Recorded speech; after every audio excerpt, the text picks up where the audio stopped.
इसी तरह यहां इन्होंने केसेस बनाए, झूठे गवाह बनवाए, और एक गवाही जो इसरार सईद साहब की थी, जो सलीम शहजाद साहब डीजी नैब लाहौर ने बनाई थी, वो आज उसका भांडा फूट गया।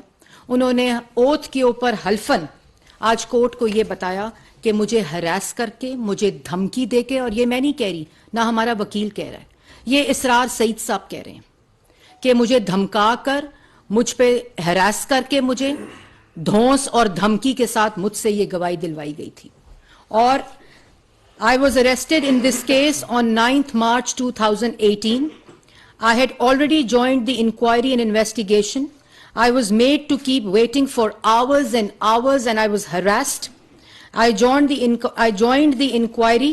I had been denying the allegations of instance reference or anything related to him. जिस वक्त उसको वादा माफ गवाह बनाया, वादा माफ गवाह जिस और हाई कोर्ट लाहौर में मेरिट के ऊपर शहबाज शरीफ साहब की बेल हुई, मेरिट के ऊपर, और उसके बाद जब नैब सुप्रीम कोर्ट गई और सुप्रीम कोर्ट के अंदर नैब ने खारिज करने के लिए शहबाज शरीफ साहब की बेल को गई, तो दोबारा इनको कहा गया कि तुम वहां गवाही दो।